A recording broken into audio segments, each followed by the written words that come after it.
There's nobody there. I'm losing my mind because I can't wait for the Shits and Giggle Tour to start, because it's starting, baby, this weekend in Washington, D.C., March 3rd through the 5th at the D.C. Improv, and then it continues next weekend in Salem, Oregon, the Vegas of the Northwest, at the Infinity Room, March 11th and 12th. 2 weeks later, I'm in Batavia, Illinois. Heard of it? Probably because you fucking live there, Dan. Just a little east of Chicago at the Comedy Vault, March 24th through the 26th. And then the Shits and Giggle 2022 tour continues in Vegas, Denver, Kansas City, Seattle, Pittsburgh, fucking other places I can't remember because I smoke weed. Get your tickets at AdamRayComedy.com. Get your merch at AdamRayComedy.com. Support the podcast at Aylin Podcast on Instagram and Twitter, Adam Ray Comedy on Instagram and Twitter, and enjoy the episode. Like, it was a lot of, like, older MILF types that would order that late night pizza. And I Wait, like that, like hoping for a little. Well, it wasn't like a full on Vivid where like, who ordered the pepperoni? It wasn't like that, but it was. Hey, it's Herbert. And you're listening to the About Last Night podcast, you slippery little son of a bitch. About last night.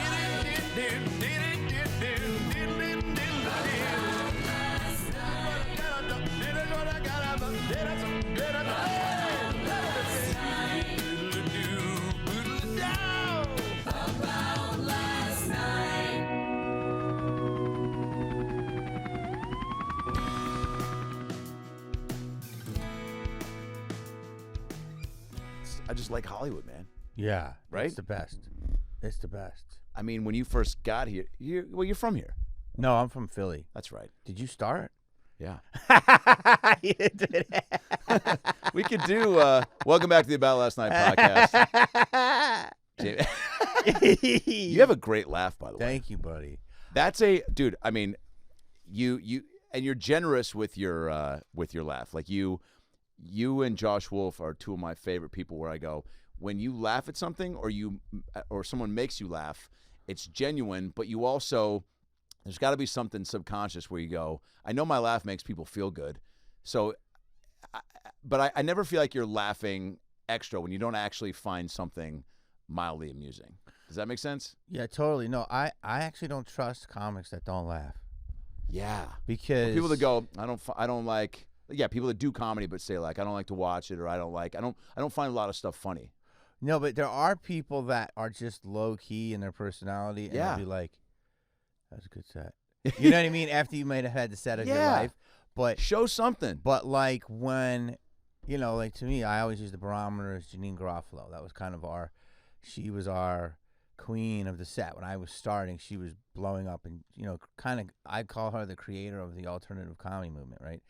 And she was just so intense on stage and hilarious, but dark. But she would also laugh. Yeah. Like if you made her laugh, she'd laugh. And that says something. So to me, if she laughs, everybody should laugh. So when you were getting going into stand-up, she was kind of the...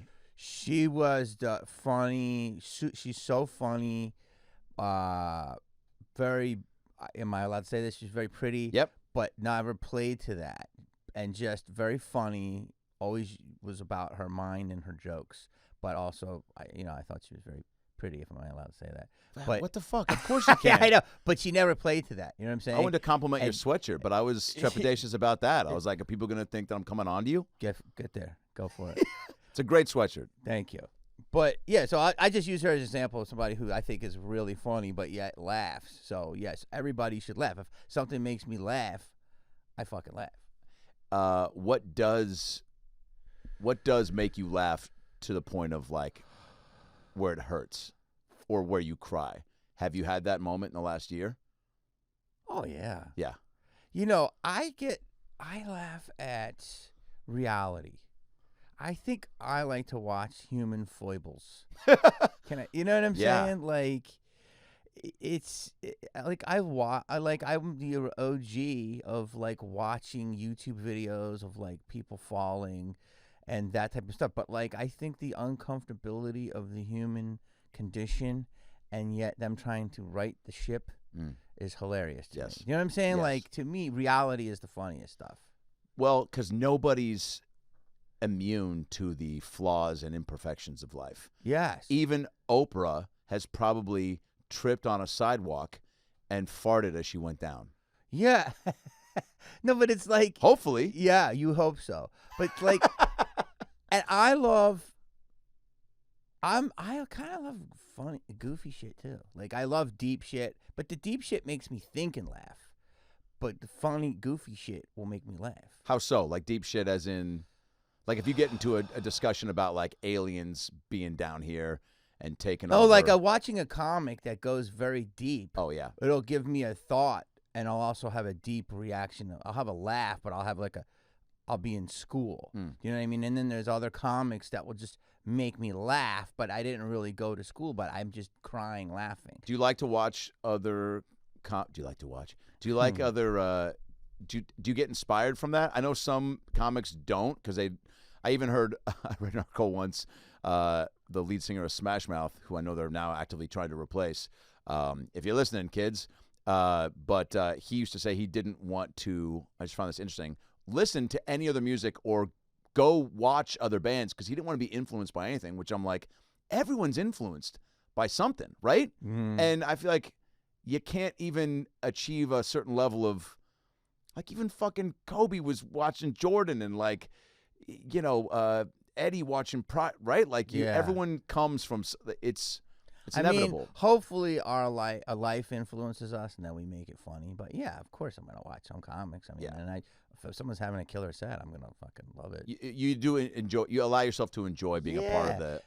I haven't done it in a while, but there'll be a time when I'm like go on early at a club, and I'll just sit in the back and watch a few, because it's just fun. Who did you come up on? Who was your, like, I guess, class when you got going? Who did I watch, or who Both. did I come? Well, for me, my watching was Eddie. It was like my number one. Me too.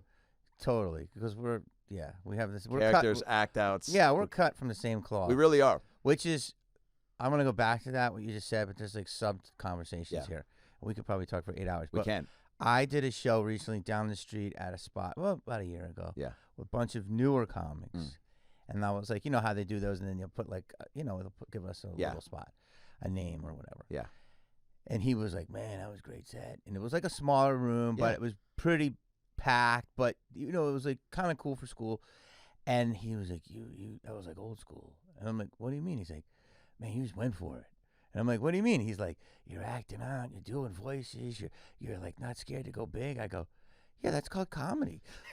And he was like, no, he's like, I liked it. Like, he was a sweet guy. He was a newer guy, but he was like, he's considered going big and going large, taking chances as old school performing. And I thought, yeah, that's like, wow, dude. That's what I like. That's what you are from the same class as me. You know what I mean? I met you because of a funny video. Yes. And then you probably, as Eddie raised me, I'm not saying I raised you, but I might have had a little. Bro, Jamie Kennedy experience. Experiment. You got it the first time. Thank you for being. I'm a second guesser, by the way. Thank you for being a fan. Huge experience. I'm kidding. Either title would have worked. Dude, no lie. One of my early jokes was a true lady come up to me. I don't know if I'm allowed to do this. I live in my building, and she goes, I love your show. The Jamie Kennedy excrement. That's not a joke. That really. Wow. Excrement. Come on. Now, did she do that? Was she trying to make a dig at you, or did she truly just fuck up the title? From I believe she was Japanese. That wasn't Italian? You do accents. Yes. You were that show, dude. It was you did. And I was just telling my fiance about it last night, 'cause she's also a big fan. And thank you. She goes, but she's younger, and so she didn't come up on it. And I described to her what the show was, and she goes, that sounds fucking brilliant. And I go, it was. So what you wanted it, what you are hoping it was. Out of everything you've done, which you've gotten to put your, you've been able to use your weapons in like every facet of the business, which is fucking cool, man. Movies, TV, stand-up, podcast, like everything. Characters, be yourself, documentaries, like, and still doing it, dude. And we were just talking about this last night, my buddy and I, and how dope it is. And there's a lot of questions coming your way. But the Jamie Kennedy experiment, where does that like live for you in the timeline of cool shit? Dude, I'm going to answer that. Wait, can I grab my coffee? Yeah. It's perfect moment. Yeah. I don't want to fuck this up. Yeah. By the way, another just porn analogy. This is like the money shot's about to happen. And the guy goes, my mom just texted me. I got to hit her back. She said she's got big news. Do you mind? And they're like, dude, just fucking come real quick. It's my mom. Bro, the greatest you said was I'm in the corner. Oh, yeah. And you're like, can I just come really quick? Oh, yeah. Before we started the pod, I was about to say something, and Jimmy goes, save it. And I was like, yeah, I was like the guy in the porn suit about to come in the corner before they start taping. You don't have a stick, do you? Fuck it. Fuck it, we'll do it live. Here's the deal. I'm going to Got a try pen? to go. Nice, dude. I got a pen, he said. And that wasn't a joke. Yeah. I'll use them. I'm going to try to go, because my answers, I go deep to try to give you all the backstory. Bro, you just talk. Here's I'll what I fill in would the say. blanks. You know, I look at you, we're a lot alike. You know what I mean? You're a funny guy. You do a lot of characters. You do impressions, but you don't really make a meal of it. You know, I consider you a guy that does many things. There's some people that just do impressions or just doing characters or just do comedy. You do it all. You're like, hey, let me use these different skills. Yeah. So, and I really believe that we're a lot alike. And so you can relate. So I was starting to get acting jobs like you did, you know, how you started. And I was always doing comedy. I got a lot of, I broke in. It took me a while, but once I did, it started happening because, you know, it's different then, bro. Think about it. Like, there's so many, you know, I say, am I allowed to say this? Like, there's good-looking people today in the circuit, women and men. Yeah. And there's a lot. And you see them all. Yeah. You know who was the good-looking young ingenue in the circuit when I started? Who? Me. You were. Like, I'm serious. Like, the cute. No, I mean, like, there wasn't a ton of young. Comedy Gotcha. was a freak show, bro. And it was Okay, an I gotcha. archetype. It was like, yo, there's an angry black dude. There's the lesbian in the vest. There's the fat guy. Yeah, 100%. You know what I mean? And so I was like, oh, I like comedy. And people always say I'm weird, so I should do it. And that was like, I was like the goofy, young, kind of fun guy. You know what I'm saying? Yeah. And so, but now there was no social media. So you didn't see a billion people. Right. And so, long story boring is, it was a minute, but then I started breaking in. I started doing good. And then movies got to the point where I can only play the best friend another 5 times. You know what I'm saying? Yeah. Like, I was getting the sidekick role, and then I was trying to get my own movie going. And there's an amazing producer by the name of Robert Simons, and he's broken a lot of huge comic stars. And you would go, once you got enough parts in movies, you went to Robert Simons. So I believe he did Billy Madison. Oh, wow. He did Half Baked. He gave a lot of young comics that first thing. So I was talking with him about to get a movie, and it was just in, you know, development. It was in development hell. So at the same time, TV was coming, and my agent's like, you got to go to TV. So they followed my stand-up stuff. After many, you know, months and a year and a half of developing, the Jamie King Experiment was born. And it was probably I don't know. It's top. It's definitely top 5. It's going to be more than that. Yeah. Because it was my baby. Yes. It was like what I was doing. So it was dude, I could cry talking about it. And I haven't. There's nothing that's been done like it. You know, there's people. There's obviously so many iterations of prank type stuff, but not like somebody that you didn't have. Somebody that was prank. Right, but I mean, like people say it is. You will get it more than most. It really was. I guess that's what test the people's limits, and we Yes. only did it. See, dude, you're okay. Comics, you and I are like this. Do we really want to be funny? Like when you're up there and you're doing a joke, you're fucking being funny, but you really kind of want to just smack people with reality. I love your passenger shaming. I love all that stuff because you're like, say stuff, but what do you have to do? You code it so they'll get it. But really, you just want to go hard. Yeah. And that's the experiment was like, let's be funny, but really, let's test it. And then we made it funny on top of it. Yeah. Have you always had this love to play characters and to like just be in disguise? Is there? I don't know if it. You know, for me too, it's almost like I feel like there was a point where I I wanted to do that so much, and I could tell that it was when I was probably 3-5 years into stand-up. So there was probably some nervousness about truly and about finding out who I was on stage. And I was like, it'll be easier if I just play characters. Then I was also putting off having to really find a voice and point of view on stage. You know what I'm saying? Because I was probably not finding it and being,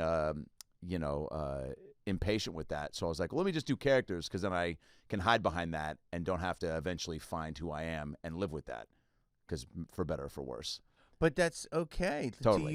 You could use characters. I don't think that's well, I understand what you're saying.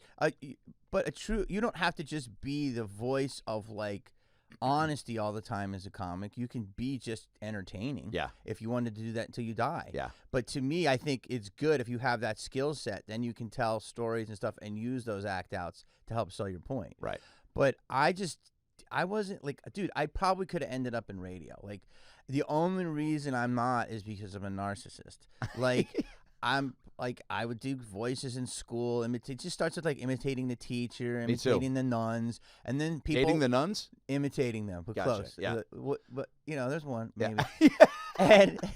and then you get a laugh, and then you're like, oh, I'm reassured, and it's like either you can dunk a basketball, or you can fight, and if you're not doing those two things, you better be funny. Yeah, right.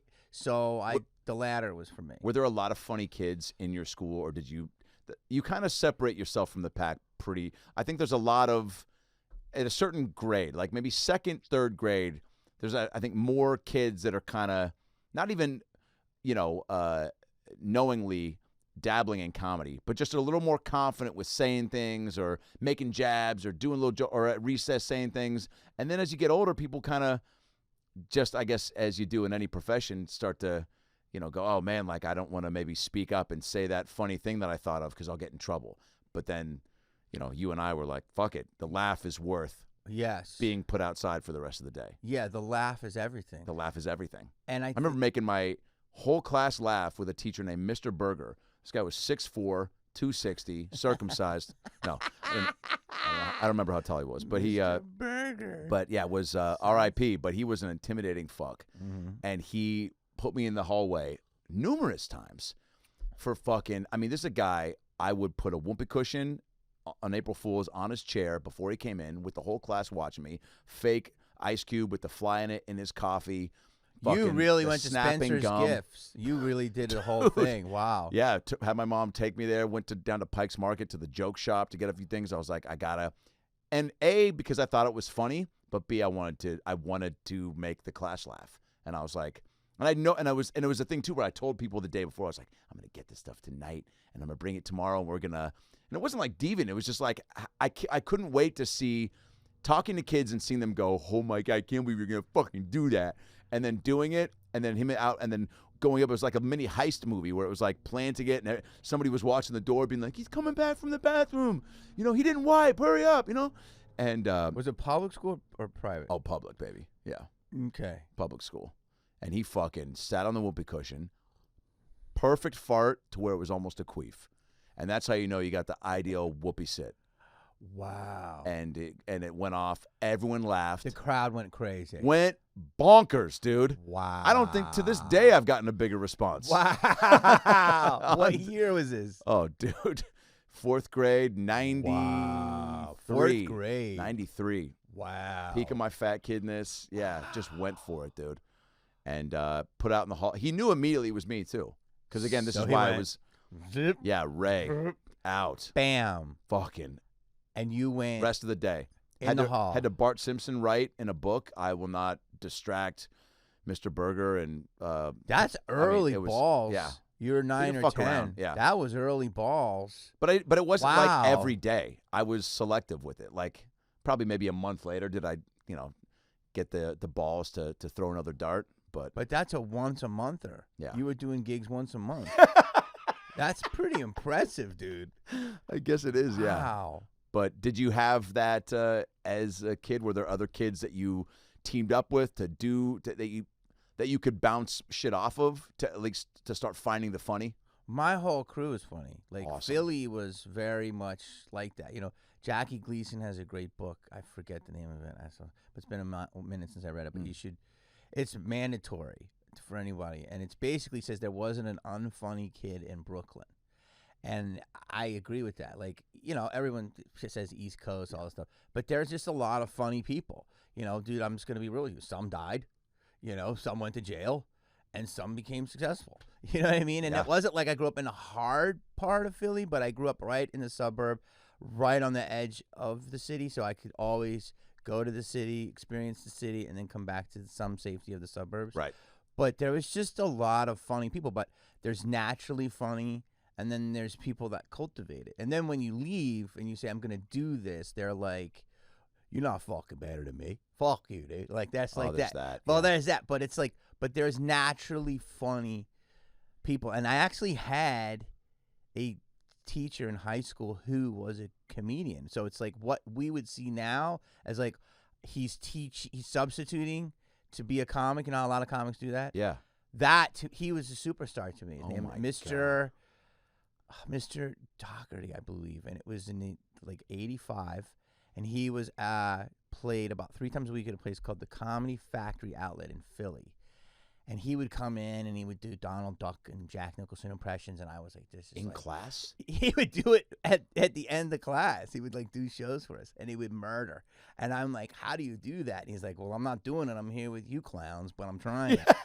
Yeah, you think this is what I want to do? Yeah, so it was weird to actually see. Now, he didn't know anyone famous or anything, but that was, before Helium, that was the spot in Philly. Was that your first taste or connection to someone being in the business? Yes, and 3 things. Radio, like there was some kind of radio contest my sister did, and I got to say something, and it got a laugh. When the Sixers won the championship, Andrew Toney, I don't know if you remember, in '83, he gave me a ball. It was 69th Street. There was a huge thing. I shot a huge 3-pointer, and it went in. And people were like, and it was crazy. And then him.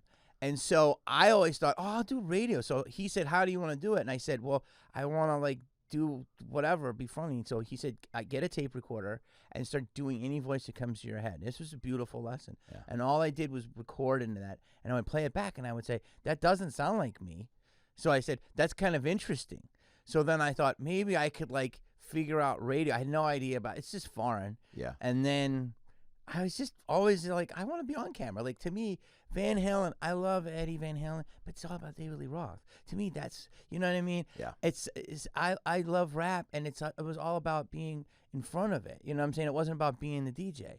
So to me, it was always about being on camera. That's what a fortunate thing to have. Yeah, it wasn't like a regular. He wasn't like a mentor though, but he was just enough of an angel. Yes, if that makes sense. Well, also at a most people who, even I guess kids that grow up in Los Angeles, might not have a direct link to somebody in the business. They might have a mom that's like, I used to fuck Danny DeVito, and like I could probably reach out to him and see if he could get you an agent. Or I went to high school with this person because they're also in LA, or I took an improv class. Wait, let me see if I still can reach out to, so and so. But like, it's more people than not, like you and I, that are just removed from this and don't have those family ties. Well, doing something here in LA as a child, there's a lot of people that do it as a side job, like getting the commercials and stuff. Oh yeah. So it's not weird. And there's a lot of people that are known, like you go up in Brentwood and so-and-so is a producer. Right. So coming from the outside is a totally different thing. But now it's totally different because you can get popularity in your bedroom in Michigan. Do you enjoy that part of it now, being in the business and stop me if this sounds like a morning radio question of just like, things have obviously changed, Jamie. Social media now, it's Twitter wasn't around when you started, was it? But seriously, like, and that's why my buddy and I were celebrating you last night of just of just not just being in it, but still, you know what I'm saying? Like being able to tour and to go up and that you're actively, the passion is still behind everything you're doing, which is very cool. So you're indirectly inspiring, influencing. I mean, for sure me, because I go, oh fuck, dude, cool. Like I feel like I'm, you know, I mean, 15 years since college, but just kind of still, you know, coming up and not ever wanting to not do it. And you're just, you know, proof that like fucking you don't, you like, you maintain being a good person and be funny and be sharp and like, yeah, man, like you can do it for as long as you want. Yeah. Right? Yeah, totally. Wait, I lost the question. Yeah.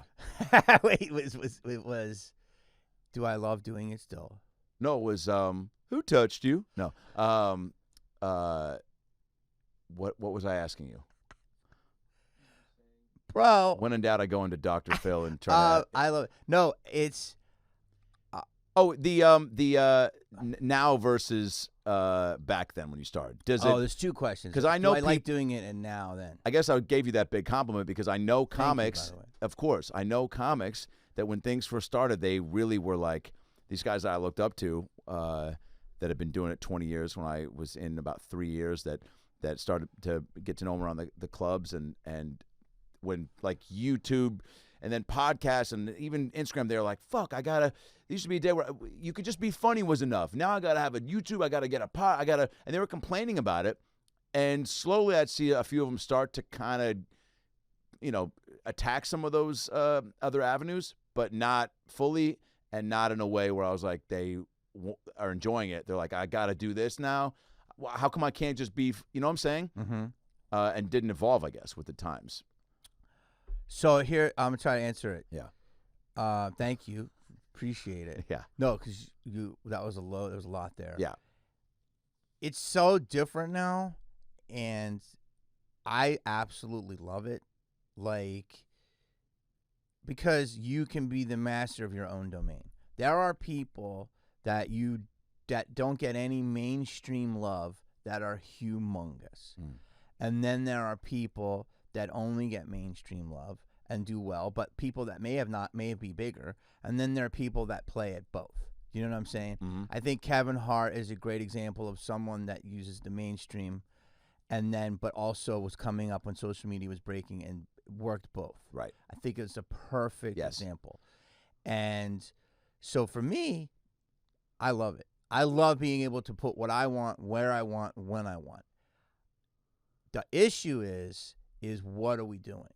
So for me, you want to get blessed and you still want to do Conan. You still want to get a Tonight Show just because you want to be blessed by the industry. Yes. But more and more people aren't caring about it. But for me, it was how I was raised, so you do. It doesn't mean you're going to sell out, you know, Harpoon Harry's, which I will be at next week, 3rd and 4th. Hell yeah. In Panama City. Ever heard of it? Literally Harpoon Harry's.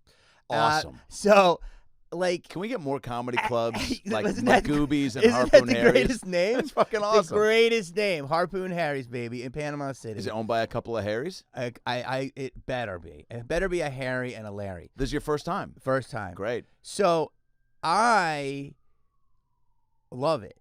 The question is the confusion, or is the word conflation, of good and clout. Gotcha. So for me, it's such a many-feathered bird, dude. But like before all that stuff, I saw your video with Kermit. The 2 Girls, 1 Cup reaction video. You did a 2 Girls, 1 Cup.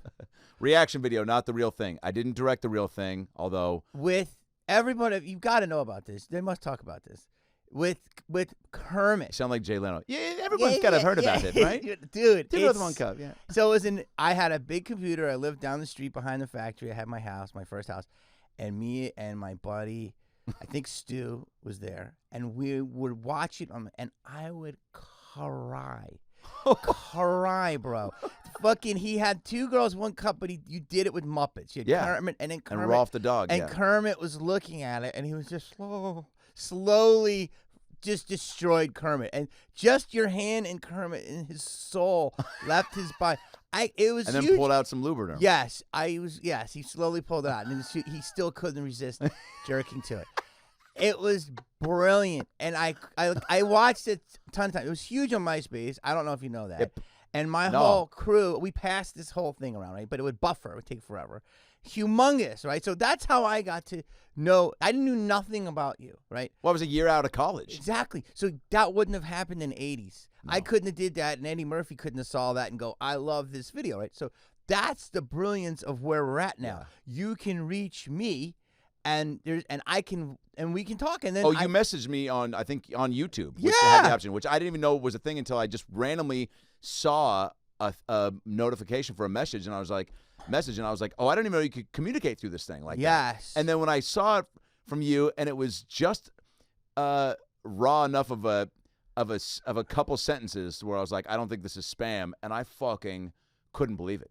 Well, Could not fucking believe it. And then so much so that I went out of my way to get on a comedy juice show, I think, in Irvine that you were on, or maybe you were just headlining and I went down there just so I could fucking like say what up and meet you live. And Yes, then you did. did. Yeah. And we talked, Yeah. and then eventually, I would see Yeah. we eventually started, Yeah. getting the number. I was maybe a year in at that point. Yeah. When I met you. So that's, yeah. It was incredible, but dude, it was so fucking funny. So here you are, you're a young college kid. You get out, you put something on this social media thing. Well, YouTube had just popped, so it was like Boom. trying to just start to decide for yourself, like, I guess I need to try to use this. And it took a beat, definitely, to go, all right, am I going to start putting stuff up and basically telling people, like, hey, look at, right? Because there's definitely that battle where you're like, I'm going to put stuff up, I'm going to send it to friends back home and start asking, I guess, for just immediate feedback on stuff that I think is funny. That they might, Yes. I'm running the risk of them being like, bro, this sucks. Are you still down there? That's a whole other thing about worrying about your friends. Yeah. But what I'm saying is, to answer your question, is you were able to have people see it that you might want to see it, right? Right. Maybe it was you didn't know I was going to watch it. Anyway, that's the beauty of where we're at. Yes. And the beauty of that is, I don't give a fuck if I play 200 people a night. If I can sell those tickets, or 100 night, if they're premium and they come out because they like my pod or like that, it's beautiful because we are in control. Yeah. We are in control. As long as we don't get kicked off the platforms, it's good. Yeah. The bad thing is that everybody in the office thinks they're great. Do you know what I'm saying? So there's a lot of difference between what I think is funny and what is clout. And that goes across many spectrums of what are you a chef, or are you trying to get a clout? Are you know what I'm saying? Yeah. So there's a lot of stuff to weed through. I mean, dude. Yeah. I mean, You agree with that? yeah. There's a lot of I mean, there's things that just pop up where you go, God, dude, but it's done. I haven't talked about it yet. Steph Curry and his wife have a show on HBO Max called About Last Night. Hey, Steph. Hey, anyone involved with the show. I know you Googled, is this title taken? And I know this shit popped up because we've got 500 plus motherfucking episodes. Didn't even offer me a free jersey or Warriors tickets or a fucking or a text or anything. That's one of the goats. Take it down. Take it down. I know, Jesus but Christ. I know. The least you can do. Hey, man. Wow. I also don't have a team. The Sonics left in 2007, 2008. Maybe look that up. Maybe see that I'm from Seattle. Maybe know that I don't have a team and have an extra level of compassion and empathy and be like, we're going to take this guy's team and I'm gonna take his title. Wow. They It's a took lot. your team and your title. Hold on a second. So, is it? You sound like a therapist who did not care for this session. Wow, they took your title and your team. We're at 55 and parking. So hold on. Yeah, dude. You About Last Night. Well, to be fair, They just gave him a show. To be fair, that was a Rob Lowe movie in the 80s. Was it really? I think so. Think so. Was it? You think so? Jamie, can you get on that? How many Rob Lowe's I think so's are there? How many people are out there right now going, I think Rob Lowe. Yeah. How many I think Rob I think Lowe. I saw Rob Lowe at Starbucks. Yeah. I think. I think it was him. Wait. Oh, but- confirmed. But that's okay. So what is theirs about? I mean, come on. It's dude. basically- You just should be his friend. I He's would love a to. Legend. I just had this discussion. Wow, with- you got a little heated right there. First time I. No. First Did you time address I- it right now? First time? First time. Okay, Live on there air. it is. I'm So there lucky it is. here it is. Wow. So You're not going to edit that? No. Wow. Keep it in, baby. In fact, I'm Wow. posting the clip and Chili- I'm tagging him. Chili was hot. Your chili was hot. So go for it. What happened? Also, look, I say it in jest. I mean, no, you did. I didn't. You I meant it. You're right. You were I side fucking meant court. it. You were there. You were screaming when he's about to launch a 3 from half court and make it. You were that guy screaming. If that rant went on 2 more minutes, I would have gotten into some shit about my dad and stepmom. You know, it would have gotten very real. I think we might have got viral off of that, though. So look, the show, I get it, man. Athletes. Is that what it's about? No, it's basically Steph and his wife, and this is, I guess, another issue I kind of have with us forcing some of these athletes. Not everyone's Charles Barkley. Ooh. There's a lot of people. You open up a lot of cans of worms on this. We got to finish each one, but go ahead. I love where you're going. Sorry, man. It's Tangent City, and I'm the mayor. But there's the show is Steph and his wife, and look, Steph. I've seen him in interviews and stuff, and yeah, he's got a cool smile and he's charismatic to a point. So him and his wife host a show where they bring on other couples, celebrity couples. Bobby Lee and Kalila were on an episode.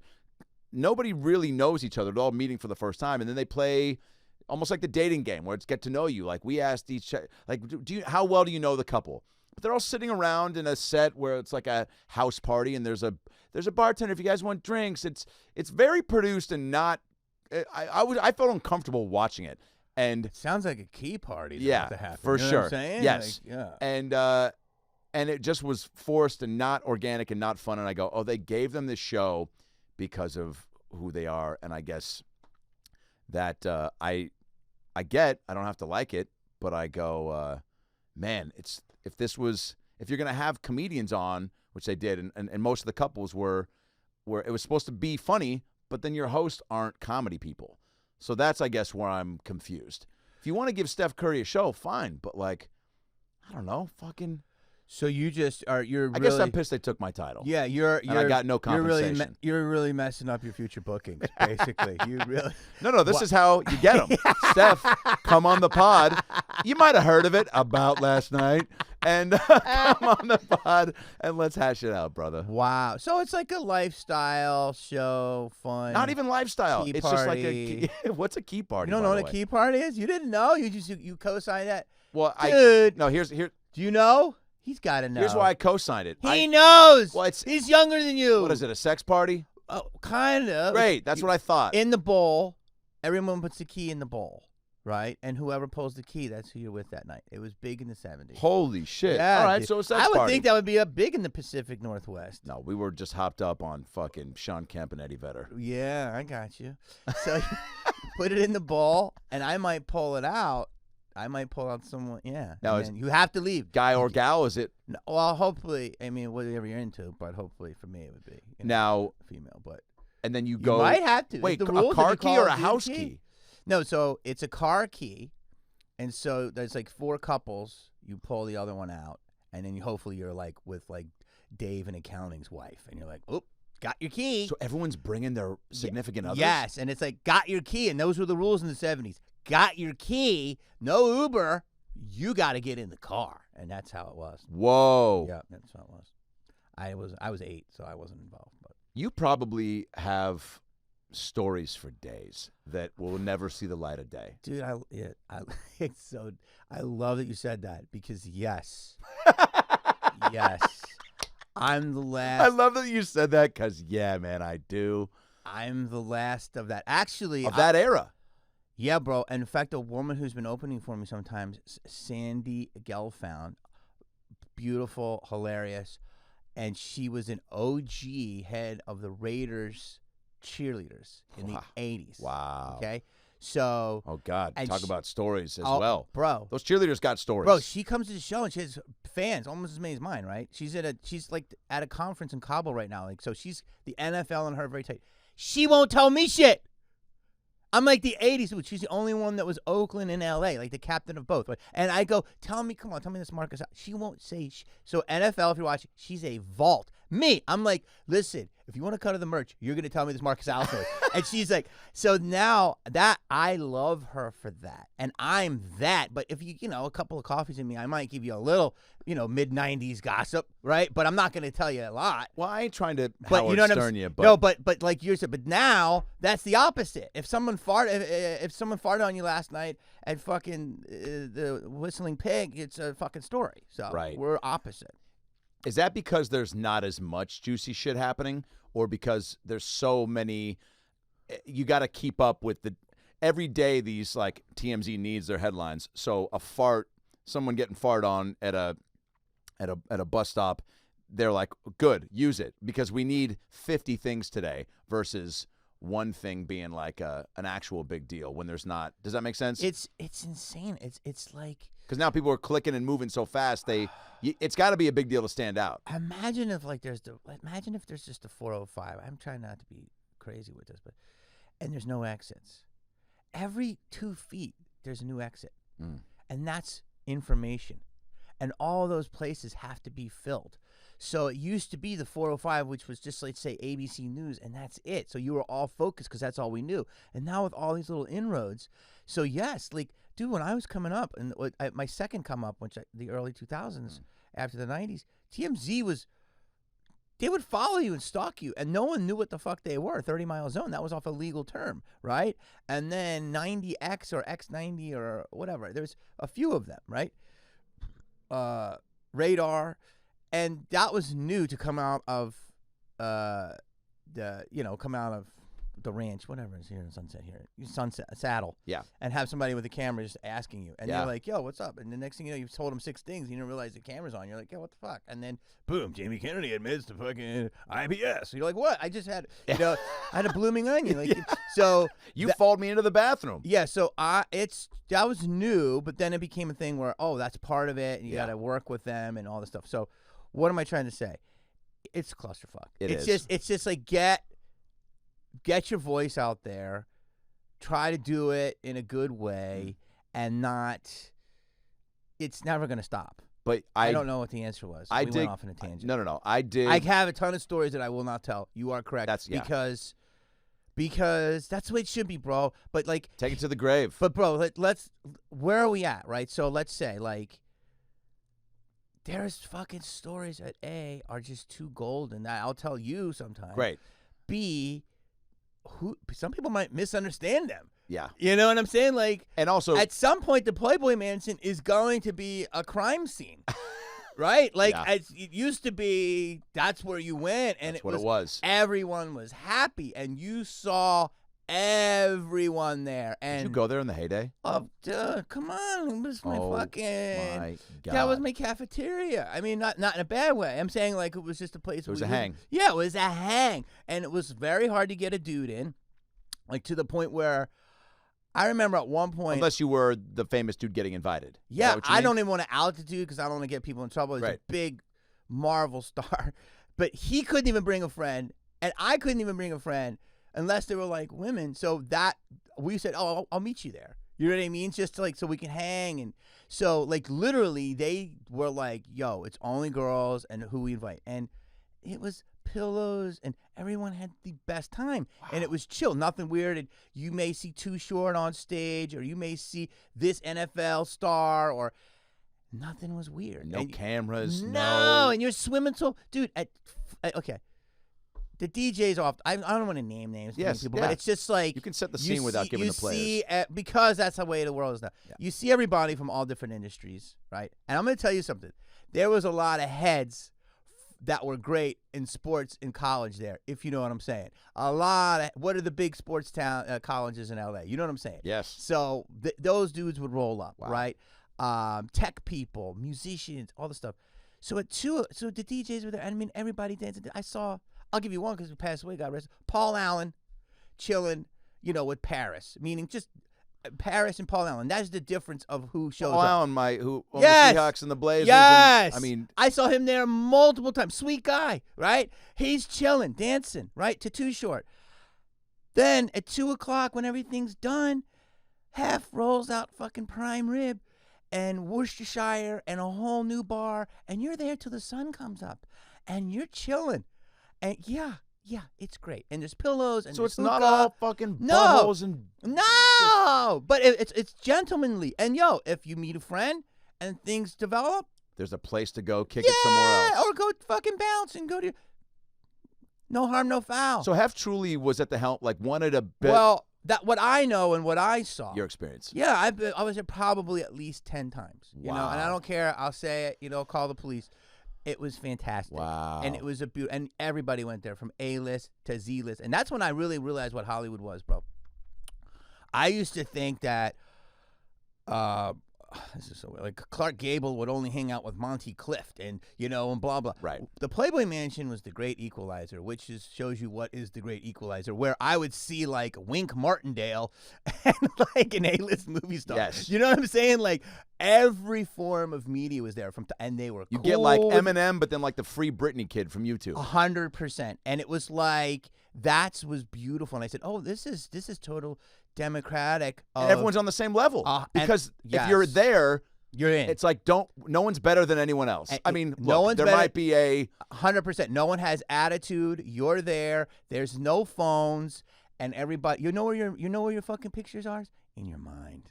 I have so many in my mind, bro. And it's like, and there's a beauty to that. How many places like that exist then and now where there can be, like you said, the equalizer, where you come in and you go, we're all here for the same purpose, to kick it and to not fucking start shit, to have like, we all understand hopefully the privilege of getting to come here. Yeah. So fucking keep the positivity levels at an all-time high and just fucking chill, like you said. People don't understand.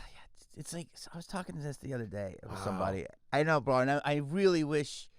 Like, imagine just going out and there's just satin pillows everywhere with a world-class chef and weed and the best vodka. So you can do what you wanted. And everybody, is dressed in pajamas, very classy. You had to wear pajamas all the time? Yeah. Well, no, at certain parties. Yeah. There's two parties to go to.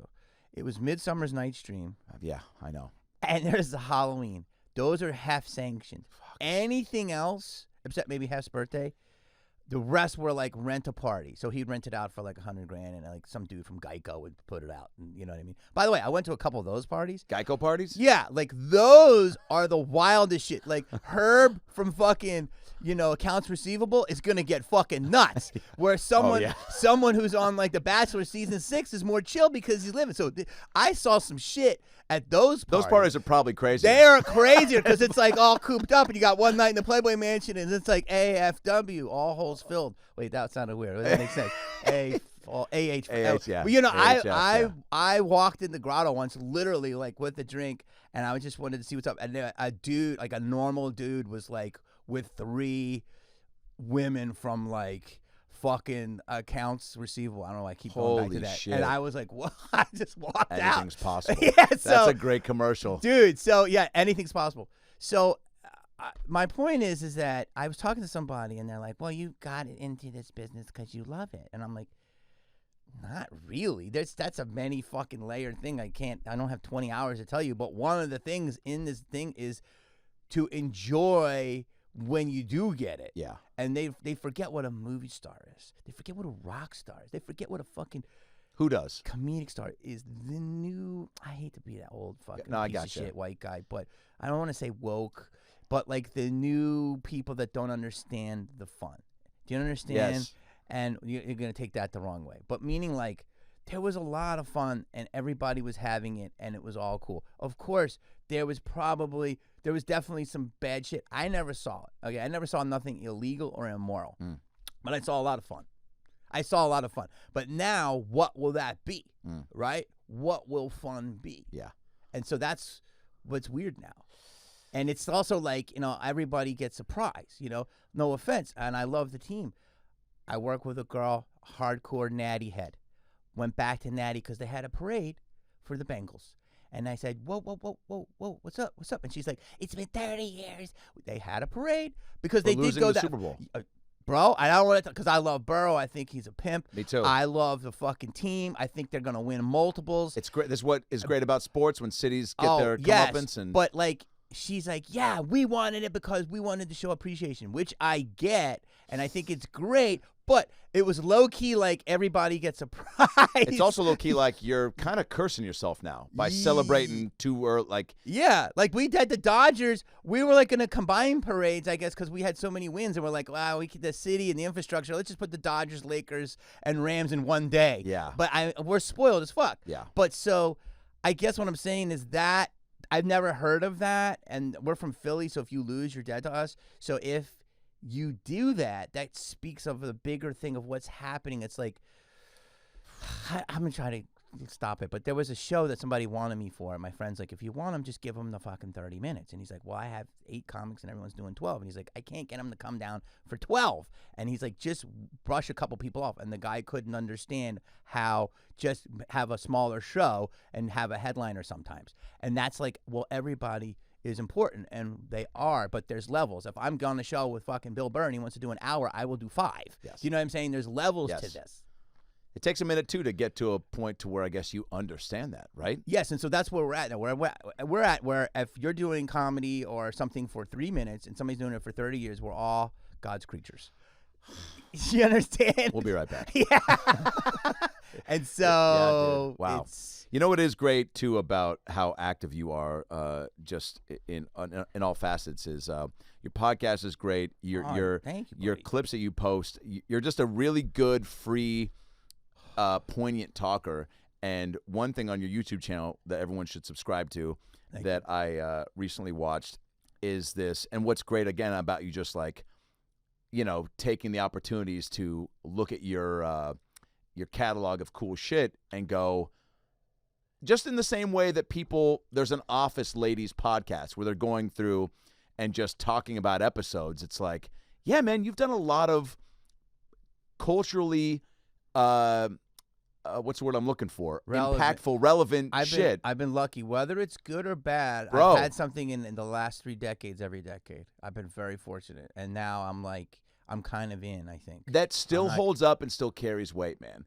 And so you did this video about 30 minutes on YouTube channel. Is this the one you were going to pre-cum with? Almost. Okay. This is just, imagine I'm just touching the outside of the pants. You're there. Hold. This is Hold. Take a breath before that next pump. This video, it was you giving the full story to the making of Son of the Mask. Yeah. Bro, that was so compelling and awesome and such a curtain peel back for people that truly are removed from the business. And you're a great storyteller and just hit every level of what you would want to know. But then the video portion, I mean, did you cut that together? Not me. I have a great guy. Great. He does it. You added so much to it. Like in any good documentary, you got all the footage and photo. You just really, the whole thing was a win. But how often are you doing that with your, I guess, career? Looking back at stuff and going, oh shit, that was awesome. Is that maybe something that would be worth? I guess now with the new Scream coming out, that was a cool thing to get to, chime in on and just be a part of that. But are there things that you're going back where you're like, maybe I pull that out of the woodworks and, have some Malibu's Most Wanted screenings with Q&A things? Are you in that? Or are you just kind of full steam ahead, look towards the future? Everything old is new again. Right. So I feel that, like, I am just going to examine, because you're right. Like, I've been so fortunate, bro. Like, It's not lost on you. I have done, if I were to stop right now, I did it. Do you know what I mean? I did it. Like, Well, that's why we're having you here. We all mow it. I just mow it myself. We're just wondering if you just call it quits. Call it quit right now, retirement party. But, like, I have touched, like you said, like, different touchstones, whether good or bad, and then in the zeitgeist of pop culture. And then stuff that may not have worked is now growing. So because of the way content is distributed and with streaming, people can discover stuff.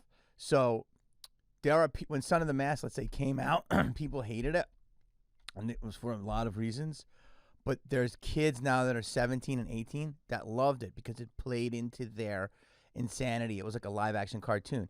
Now, there's a lot to go with that movie, but people want to know that. So for me, what I'm doing right now is I'm looking at my past, and I'm going through that. I'm gonna do that because people want their content that they want, and they want to make more of it. It's like that's why we have Marvel, and that's why we have reboot of fucking One Day at a Time. To me, that was when we jumped the shark. I didn't know that people were dying to get One Day at a Time again. I'm not dissing it, but like, just like How I Met Your Mother, now there's How I Met Your Father. It's going to be How I Met Your Great Aunt, right? Like people want their own universe. Yes.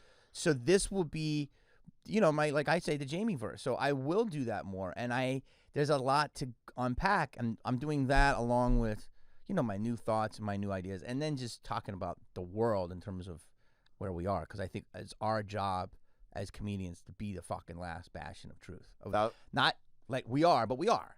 I mean, we have to be able to say shit that no one will say. Yep.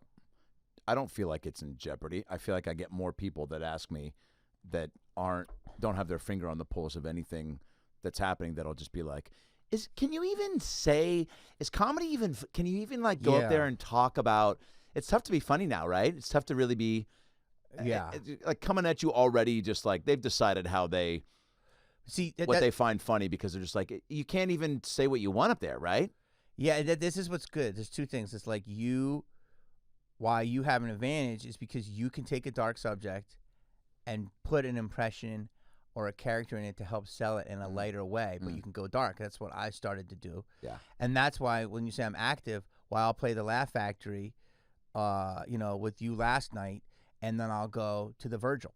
You got to go to Silver Lake, and you got to potentially piss people off and see where you're at. And then you also got to go to Chocolate Sundays. You got Bright Club, Yeah, you got to mix it up. Totally. And that's how you have a full war chest. How do you do at Chocolate Sunday? I've done well. Did you do when Malibu's Most Wanted came out, which, by the way, that was what I was leading to. Go to it. I watched it last night for the first time. What? And I don't know if that makes you angry or happy. Wow. The very first time. And I want to tell you this. I hadn't smoked pot. I love pot. You do? I love weed. Wait. Hey, Steph, if you're listening, when we hash it out, we'll hash it out. Are you? Wow, you really are a Seattle head. I smoked last night for the first time in 2 months, and that's probably, I started smoking pot in 2001 when I went to college out here, and I told myself, my roommate, Justin Porter, shout out, who was from Del Mar, San Diego, we lived together. I had only smoked pot twice before coming to college. Was that? Your lady didn't live with you? Now she does. Okay. I'm saying Justin Porter lived with me in college, freshman year of college. My bad. And he introduced me to pot and got me just on the train. And I was like, I'll probably stop when I graduate. No. Now everything in moderation, for sure. I've scaled it way back. Yeah. But I had gone 2 months, and I was just like, I think I'm going to keep going. I've never gone this long since I started. Wow, Truly. I didn't know you were a stoner. Yeah, but you that's stony on stage? No, that's why. Yeah. And it's end of the night when I'm puff to either go to bed or to watch a couple video, like puff. You would have loved the Playboy Mansion. Great pot. Go ahead. I had an opportunity to go real quick. I didn't tell that story. Yes. Jeff Dye invited me to go because he was dating a girl that was one of the models, and my girlfriend at the time was in Seattle. Wow. Yeah, I was dating a girl long distance, and I told her I was going to go, and she didn't tell me not to, because she got so uncomfortable. She was already just struggling with the distance, and I go, it's not even worth the fight or making her feel bad. I'm just not going to go. But that's why lies were invented. It was the midsummer night's party. Oh my God! It's probably one of the last 2008 or 9 or 10, maybe 2010. Dye went early. Good for Dye. He was dating Sarah Jean Underwood. She was he met her on Last Comic Standing. I think she was. Yeah, 2007. She was Miss 09 or something. Yeah. No, anyway, he invited me, wow. and again, like you said, tough to get a dude to go. And I go, and he goes, just come anyway. And I go. What if a picture's taken and she I just did. Let me tell you something. Hey, am I over it? Do I regret it? There's a few things in life called no and yes are the answers to both those questions. Are you still with the girl? No. Yeah, you made the worst mistake of your life. I know. Where's this girl at now? Oh, man, she's married with a kid in Denver. Oh, God. Yeah. Drinking box wine? With my face on it. Jesus. My merch, no. Wow. Yeah. Yeah, bro, you should have lied. You should have told her. There was not. I get no good person karma points for that, do I? No, not at all. How long did it last after that? Broke up the next morning. No. Probably another year and change. Fuck. Yeah. Long distance. Long distance for almost 3 years. Hand job. Bro, it was tough. Long distance is tough.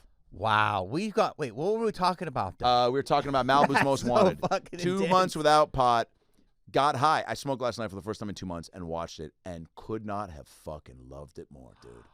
Thank you, buddy. Thank you. Truly. Wow. Top to bottom with one of my dear friends, Norman, who Did used Norman to work ever for the, see it? Yes.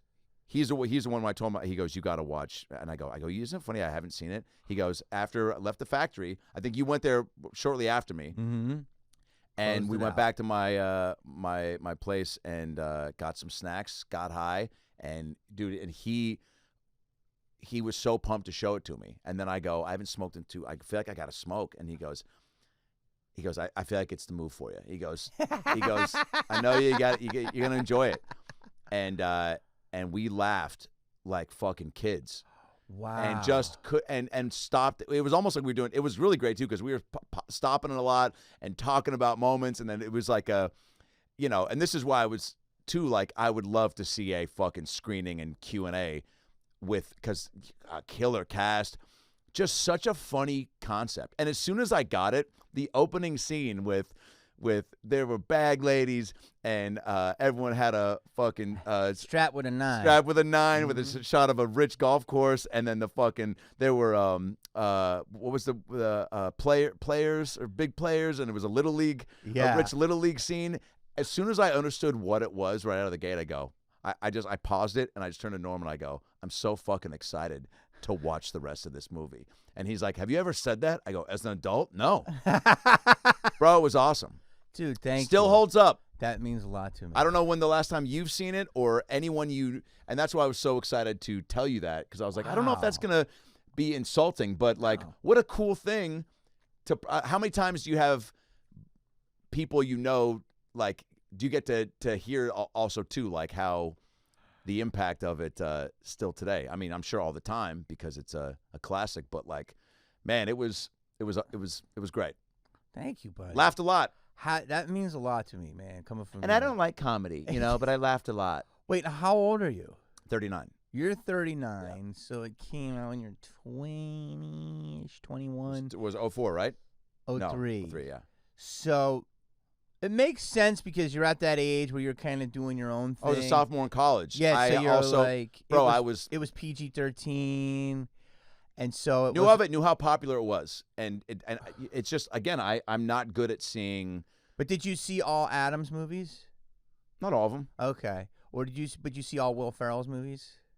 Yeah. See, those guys had Will was more, and I would say R-rated comedies. He mixed. Yeah, mixed. He mixed. Like Blades of Glory was. So I did PG-13. So it might have been a little bit like, yo, is this movie too family or maybe it was. Who knows? It what was. I thought. We had an R-rated version, but we're like, nah, we have to make it broad appeal. Oh, really? Just with darker jokes and stuff.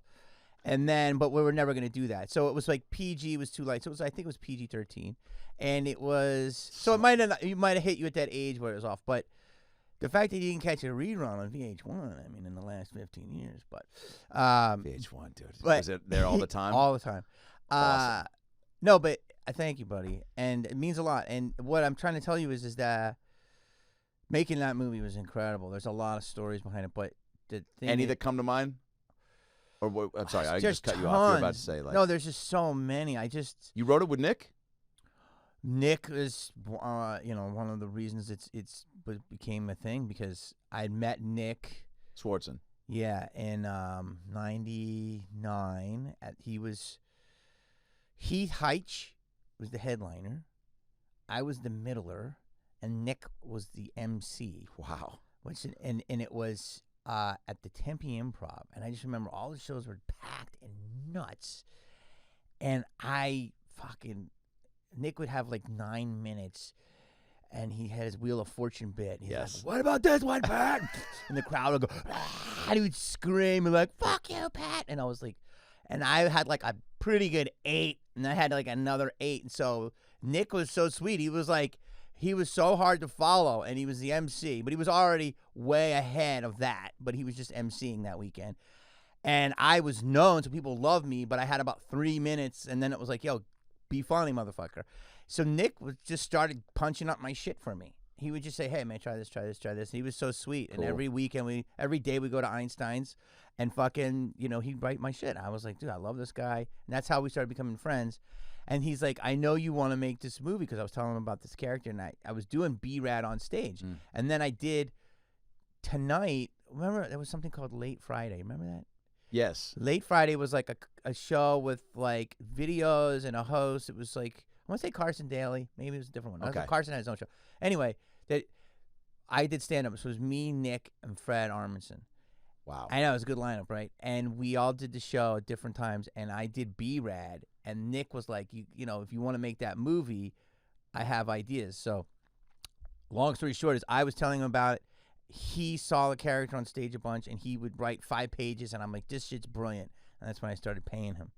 And then we started writing it together. But he would write it, give me stuff, I would say, change this, and then boom. Smart. And then that's how it happened. It was a long story. And then Took a while to make? Well, years. And then it was like, because we had our first version, but Nick's initial script and all of his ideas are it's all the movie is, right? And so hiring actors to kidnap you, like that, what a twist. It was so added a whole other layer of comedy. It's so good, and there's so many twists and levels to it. But here's what I want to say is that the movie, there's so many stories I can think about, but I just remember one night when we were shooting the shootout scene. Yeah. And I remember Terry Crews, I saw him in Training Day. He's so big now, right? That's what was crazy. I'm like, But this guy, he didn't speak until almost the end of the movie. Well, because he was brand new, and I saw him in Training Day, and so the woman who cast Training Day cast Malibu's, and I'm like, we gotta have authentic shit. So my boy Noel G, who's also in Training Day, he was like, hey, Vato, like, not the guy who said get your shit pushed in, but the other dude, like, so we had like legit dudes, and so Terry looked he looked like a gangster, right? Yeah. And we're on the set, and he just started doing fucking hilarious shit, dancing, and he was so fun. And I'm like, this dude. So we slowly started working him in more, right? And we made him part of Damien Dante's crew. But I'll never forget, he was so strong, and he would pick me up or something during the shootout scene, and I had a hemorrhoid during the last week of filming because I was so much stress. There was so much going on. Like, people, like, you love the movie and I appreciate it, but it was intense to make. Like, every day we had a lot going on, right? Oh, man. And so I had a hemorrhoid, and I remember him grabbing me and picking me up, and I'm like, yo, dude, my roid. He's like, my bad. And like, he'd put me down, but he was so new and so passionate about it. He would grab me and pull me. I'm like, oh, dude, my roid. And he's like, my bad. And so, like, we did, like, a take, like, 15 times. I'm just you ever have a bad hemorrhoid where you're ready for that thing to pop, and it's just like a roid of hell? It never did. And I would go to my trailer in between fucking takes and just Preparation H the shit out of my asshole. Oh, my God. And then eventually it went down. But the last week, I just was because I was writing, I was producing, doing everything. I was acting. I had to it was all the stuff. Not easy to wear all those hats. Well, I knew it was my moment, and I wanted to do it. So I had to be in character, and we were improvising. We had day, we had night, the sun was coming up, and I had the studio, and it was like beautiful, but it was like, under pressure, you become a diamond or you get crushed, right? So I was like trying to become a diamond. So, but it was just a funny story because he was so awesome and hilarious. Yeah. But he's so strong. Yeah. And I he's just going for it. And when everyone laughs at that scene and says, you shooting out and parodying and this and that, all I think is my hemorrhoid. All I think about is my hemorrhoid. I appreciate you, dude, because the movie has deeper levels to it. Like, I think it is now. Like, the movie's kind of a documentary now. Oh, yeah. I mean, we can look. There's rappers that are claiming Brentwood is the hardest streets. You know what I'm saying? Holy shit, yeah. Because that movie came out being born out of, I really wish I had a stir, is that Sorry, man. It was born out of Philly, where there were dudes that love hip-hop like me and stuff, where we're like, hey, man, did you watch a new He-Man today? But like, yo, that Eric B. and Rakim. Like, we loved hip-hop, but we weren't like, yeah, what's up? What's up, player? But you wanted to be. Yeah, but we grew up with Run DMC and stuff, and we played ball. You know, I used to play ball. The first time I ever heard Run DMC was a dude named Lump. And I'm like, why is your name Lump? And he's like, because I keep my pockets lumpy. And he was fucking 13. You're like, why don't you call yourself Lumpy? Yeah, like that, right? And he was the dude in our playground, and he was dunking at 13, and he had fucking big ass money in his pocket, and he was like had the radio, like all that shit. And that's how I like learn. It's like when you play ball with black dudes, how you get better. Yep. You know what I'm saying? 1000%. And how if you break dance with black dudes, you get better. Yeah. And so I learned this stuff from these dudes, and I was like, this is incredible. I feel so cool. Street cred. Yeah, right? And I didn't know what that was, but I was never like, yeah, what's up, Lump? Let's go to Dairy Cuisine. I was just like, hey, man, what's up, Sean? He was like, it's Lump. His name was Sean, and his name was Lump. Whoa. And so it was only when I got to L.A. where I saw dudes who literally grew up at, like, Beverly Hills, like, yeah, what's up, player? Like, literally, like, I don't want to see you at Wicks and 6 no more, motherfucker. I'm like, this dude's never gone east of Cannon and west of fucking Sawtell. And I was like, so it was a new phenomenon of people, you could say the early appropriation. But to me, Malibu is a play on appropriation and appreciation. And really, at its core, it's a guy who appreciates. I love hip-hop. I love that. I always felt cooler walking in to a Kool Moe Dee song than I did Led Zeppelin, and I love Led Zeppelin. But I just felt hip-hop was a little bit more wild. The opening scene of you and Calpen and Nick and very talented gal who's playing. You throw me your pen? I'll do it. Yeah, we got about 10 minutes left. No. Yeah. Why? I got a pen. Somebody else coming through. Go ahead. But we'll do a. I mean, dude, I already want to do another one with you, and we just will. But that opening Try to watch scene a movie when you from guys 20 years ago. you guys all come in with that fucking like just bob like, dude, I was laughing out of the gate. It was so fucking silly, but so in context because you're like, oh, these guys. And what you guys do you go into? Is it the coffee shop or the what? No, we go into. What was the? Where you immediately We go went into in, the candle store. That's right. We go into the candle store And start demanding. Yeah, and we're like, you know, yo, man, hey, what's up with that pocket validation? Yeah, you know that's what I'm saying? Yeah. And she was like, wow, like, yeah, all right. Like, it was like, that was our hardcore shit. But you came in, but it was like such a funny thing for you all to be bobbing like this in unison. But then also you're like, if these 4 people think they're that hot shit, especially at that time too, I guess maybe, to be doing that felt cool and true to those people. Yeah. And that's why I laughed even harder, where I was like, oh, that's not just, it wasn't just like, hey, let's have them come in with a silly walk. It's like, they all think like, if we all fucking come in together like that, that's going to be, people are going to be like, look at those 4 cool ass people. Right? Yeah, it was like, what we did is we all believed our characters, and our characters believed that they belonged. You know what I mean? Like, Nick was Mocha. You know what I mean? He was my sidekick, and he was like, yeah, just as hard. And Cal, like, we had his backstory. It was like, you know, the son of it's either a Saudi royalty or tech guy or something. But like, we knew that these were like rich kids that were entitled, but were influenced, like myself, by hip hop culture. And they were, it's just fish out of water. But now that fish out of water is a new lake. Like, you know what I mean? And I love them, but like from Chet Hanks on down, I mean, there's, you know, people that are, and there are people that could really spit, you know, but back in the day, it was 2 white. The first one was Ad Rock.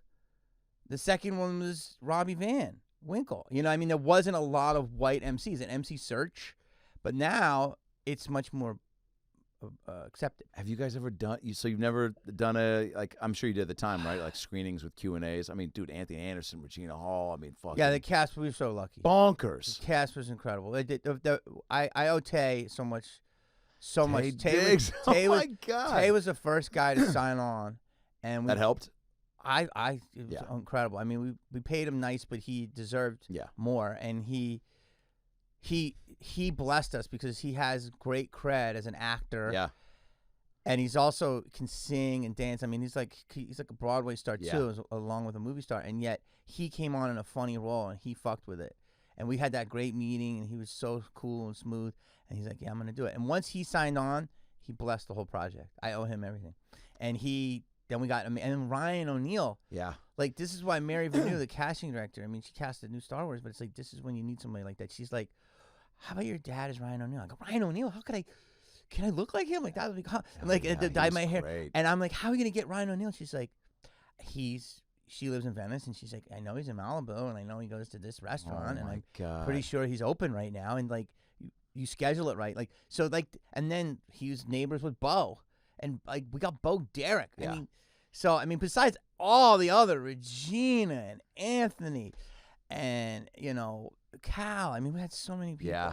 So it was a blessing, dude. A lot of heavy hitters. Still Yeah. holds up. Can't recommend it enough. I'll Wow. probably get high and watch it again. I want to. Yes, make sure you're on drugs to watch it. It's the only way you get through my stuff. Hilarious. I want to close this out with a little quick 10-question questionnaire inside the actor studio style. I like that. I'm going to play James Lipton. Did we finish 1 point on any of our stories? Yeah, we did.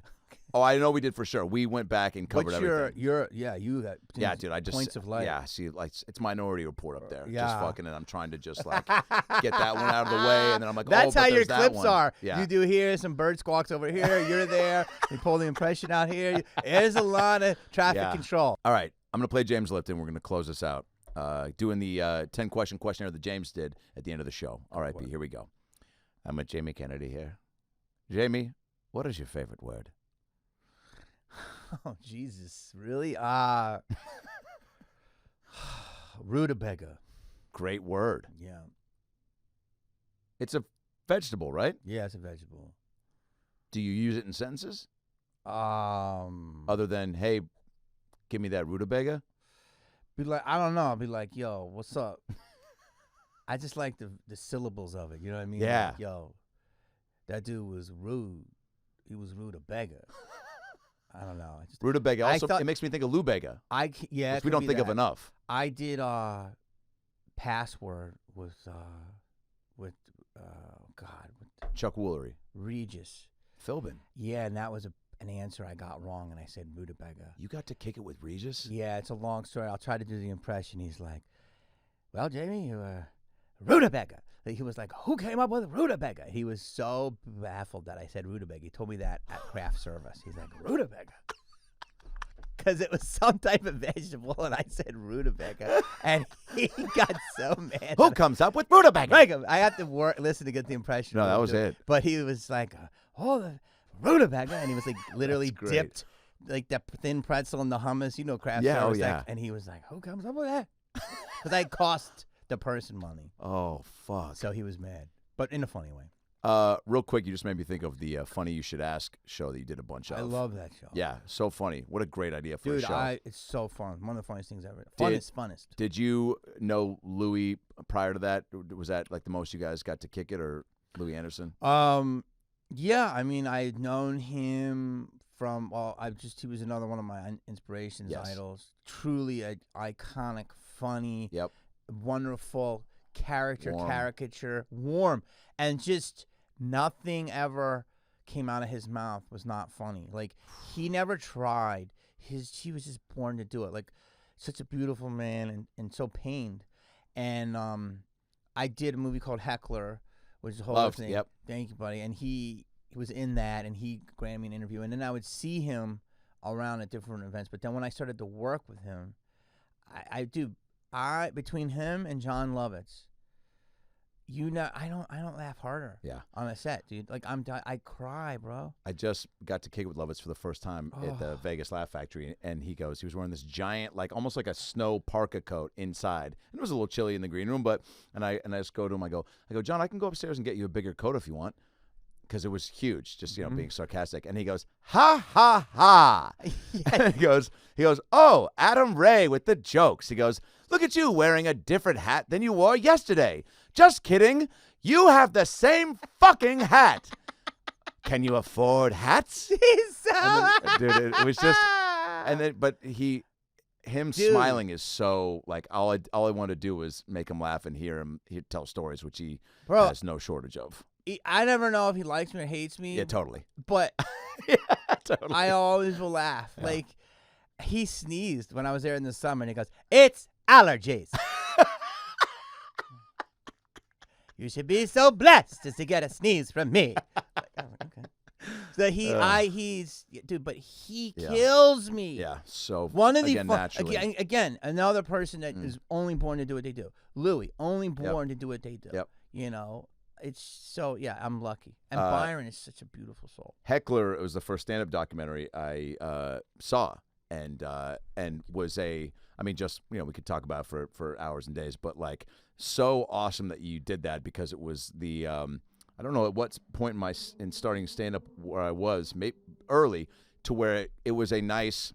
I saw that before I saw Seinfeld's Comedian, and so it was like, oh, cool, getting to see pros not only deal with something that's going to be a part of the whole journey, but like to see you talking about it, to see you going to gigs at the gigs. It was such a curtain peel back that was very impactful.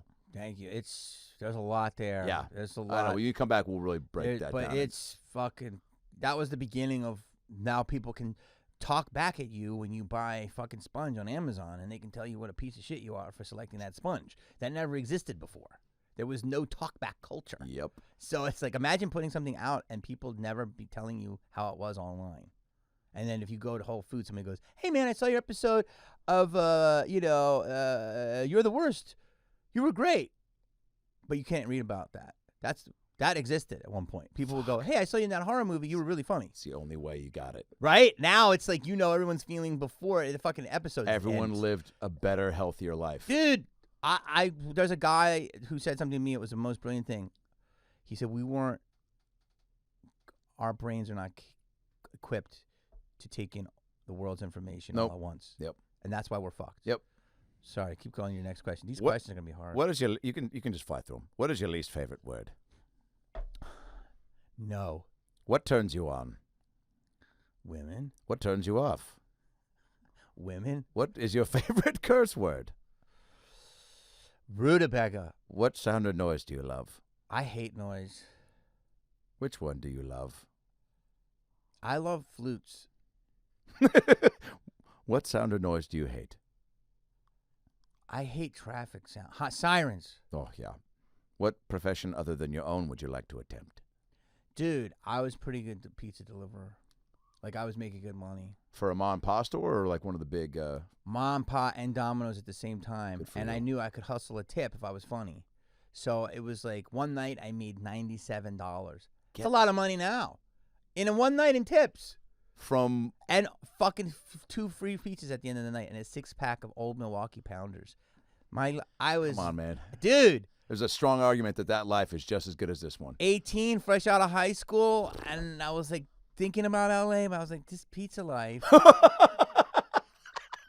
Bro, all the free pizza Domino's, I could eat, late 80s. Domino's is one healthcare plan away from locking me down. Do you remember? It was when the Noid was. Remember the Noid? Come on. Yeah, it was. What were your quick quips that got you extra cash? Like zingers or?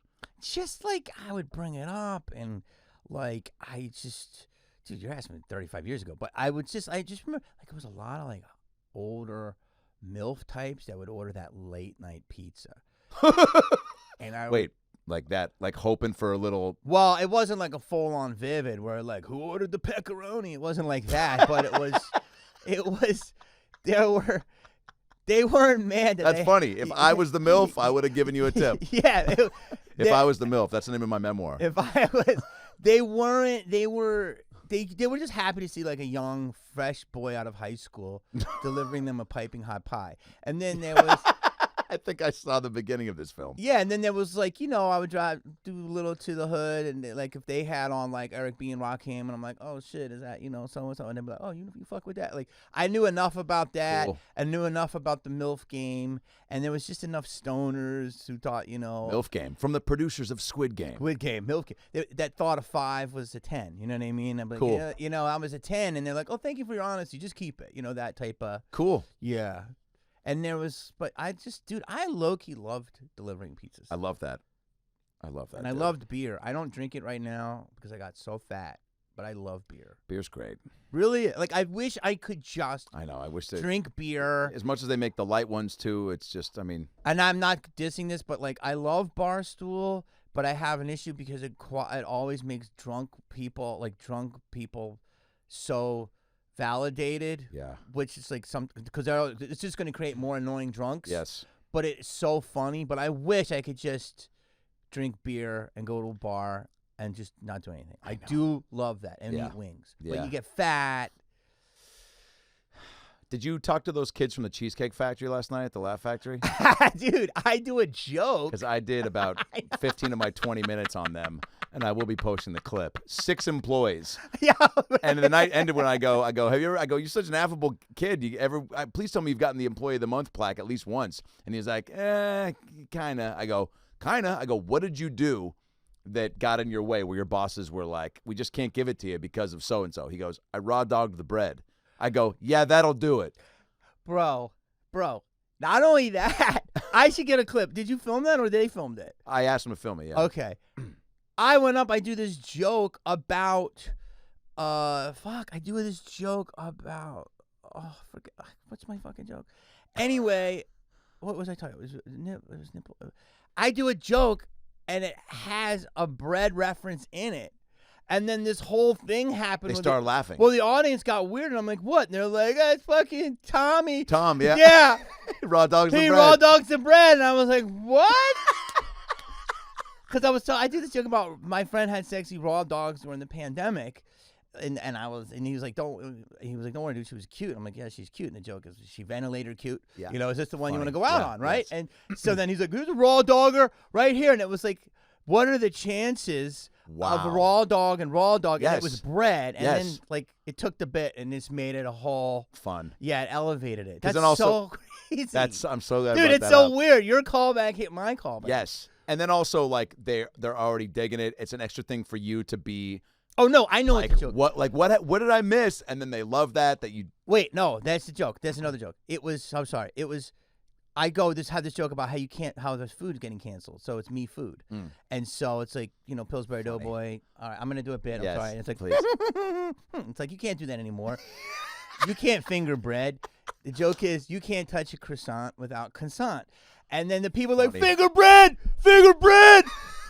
Tommy Raw Dog. I'm like, Tommy what? Raw And I'm Dog. like, you fucking baguette. He's like, well, what I did was, and then they were like crying, laughing. Bro, what a So I didn't extra know. tag. Yeah, and then I went in, and then it was like, then the whole crowd. They woke up because I got them late. course. I mean, you guys beat the shit out of them, good, and I. It's a long show. Yeah, and I got, I'm so happy it happens, Yes. and I get a new gear to it. That's I got to get that incredible. clip and then play it with yours. Yes. Dude, that's so funny that was so. He actually did that. Because I that's my problem too. That's why I enjoy at least a 20 minute. Because as soon as I start talking to him, and then they all start, I just said like, oh, you guys are all grouped together. I said, as soon as I asked him what he did, and he said Cheesecake Factory. I said, you guys all seem like you got factory cheesecake vibes. And they said, yeah. And then they all said they were together. And then I kept They were going a back. good-looking group of people. And then I kept going back to him, and I was like, sorry guys, I know you want jokes, but what are the odds we get 6 Cheesecake Factory employees on the same night? Bro, I'd play the lottery. And then I asked one kid, I go, do you guys get any benefits? And one of them just goes, cheesecake. And I go, how sad was that? And then I go, you didn't even sound like you get to pick the flavor. They just like leave it outside. And he was just like, yeah, there's no real benefit. But I couldn't get away. Bro, they're giving you lobs. And I'm so genuinely curious, dude. And the kid, Tom, was like he was given, He raw dogged the bread. it took a while to build that. And then I did an impression at the end where I go, I'm going to do a few stupid impressions I've been working on. I do these, quick, dumb ones. Nicolas Cage stubbing his toe in the dishwasher. Dr. Phil, chastising his wife for burning his turkey pot pie. And then I go, and the last one is Tom approaching a new table at the Cheesecake Factory. And so then I do this long drawn out thing where I go, guys, everybody good? And everybody good? Great. And then what are we going to get? Okay, great. Let me recommend this. A long drawn out thing. And then I go, do we want to start with any bread? Any bread? And then everyone starts to kind of laugh. And I go, cool. Just so you know, we do things a little differently here. And then I just set up and I go, it's toasted for sure. We got 5 different flavors, but it's going to come out. You're going to be like, was this messed with before? And yeah, it was, but it's a little something. I put my Tom on it, if you don't mind me saying. And it's, I'm going to fuck the bread. That's what I'm going to do. Without a condom, I'm going to fuck your bread. And dude, he was dying. And he stood up and he tried to hug me when I got off stage. I mean, it was like. Dude, what is the chances of that? But that made my set better. You had that joke that tied into it so much bizarre. For them to go. That was the greatest night of their lives. Timeline. That was the greatest night away from the Cheesecake Factory those 6 people have ever had. I know, and I forget that sometimes. They're never going to not talk about that. Bro, you're right. And they were a fun crowd. Yeah, it was. It was, wait, I have to tell you something. Yeah. That was. We're almost done. Do you always, because sometimes I want to go up and I'm like, I mean, just have a killer set. Yeah. And then when I watch you, I feel like sometimes you feel it out. Oh, yeah. There are sometimes when I'll feel it out, but then there's other times where they're hot, and I'm just gonna go right into it. Yeah. So what do you normally do? I don't know. It's like there'll be a hot You crowd. always and then, take the temperature and Yeah. go, hey, what are you doing? Or you just go right into. It depends. If it's like if I've just followed fucking Tony Rock's in a hot Saturday show where he just fucking slayed and did an extra 5, and it's just like I feel like I just got to go up and keep it going Yes. because they're just so. Go. But then also if it's like a 20-minute set, like I mean you can just pound away for 20, but then I'll still kind of try to bring it down a little and bring it to me. But sometimes when they're just Because like last I just night wanna they were hot, but they were also good that you could try stuff. 1,000%. And I felt like last night I started good, then I tried stuff, lost them, and then just came back and got them Yep, again. yep. And I felt like that was weird. There was more meat on that bone than I Yep, realized. yep. So I picked my sets where I work it out. Yep. Long story boring. I love that. I have another kid who I worked with back in the day. He's not doing comedy anymore. I'm not going to name him, but he worked at the Century Club. You know, Century Yeah. Club from the Dre song. Yeah. And this is crazy. I don't want to say it, but there's a big newscaster in L.A. that he hated, and would go in there every day. And the first time I ever heard of that, he used to dip his balls in his martini. And it was a hot summer. It was early 90s. And he did that. And every time I watch the news, I think of that. And he told me that. And I said, you're going to get in trouble for that. And he What goes, a "I hate it." fun tidbit. He dipped his balls like 3 different times, and the newscaster drank it. Is that illegal? Am I going to get in trouble? No. He told it to me. I don't know, know if it's dude. true. I know servers all over the country that have That have done shit to ball people's dipped? stuff because of regulars being so shitty. He said he was shitty to him, so he dipped it. Hey, I got no problem. And that's a good glass to do it because it's a martini Oh glass. yeah, so dude. That's a there's perfect circumference. dippable Yeah. glass. And he was a stocky guy, and he had a nice Some would argue the glass was designed. for that. Yeah. But he had a good tea bag. You know what I'm saying? Yeah, I do. Not that I really saw it that much, but it was our beginning comedy. One of the first jokes I wrote was about a kid getting teabagged at Universal Studios Hollywood because when I was playing. No, Jesus let me finish. When I was playing Wolverine, yeah, you were. and Captain America, his fucking. You had a little theater background. Yeah, I went were- to SE out here. Yes, yeah. okay. I love how you connected those dots. That's how they gave you the gig.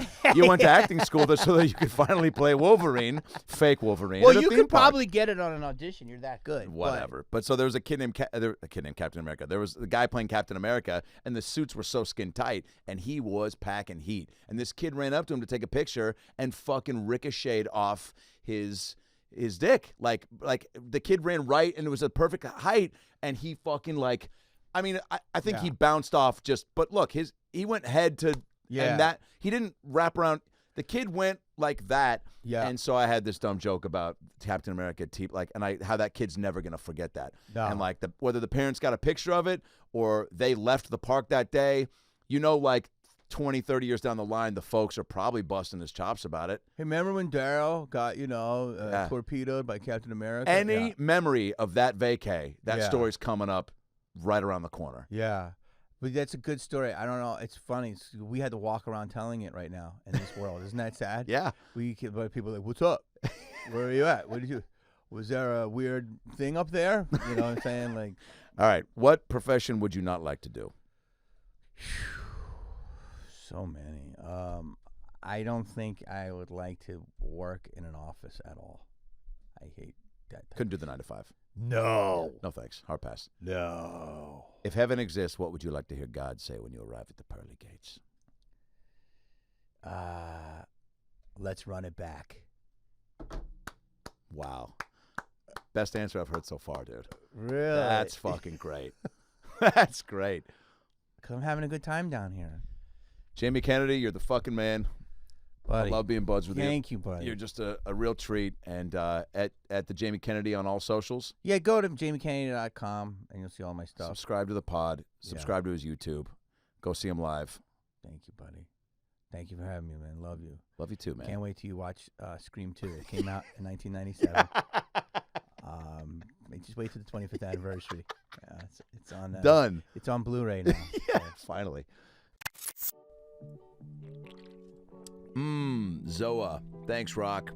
Guys, Adam Ray here for the About Last Night podcast. Hope you enjoyed that episode. It was a good one. A lot of laughs, a lot of tears, a lot of stuff to think about and chew on, huh? Because that's what life's all about, chewing on the good stuff. Nobody said that. Maybe Denzel did. Maybe Tom Hanks did. Maybe they said it together in Philadelphia. The point is, click subscribe right here on the ALN logo so you can get more episodes and stay up to date when new content drops. Highlights, animations, clips. It's all here for you, baby. I'll see you next time. Whoop, I don't know how to blink.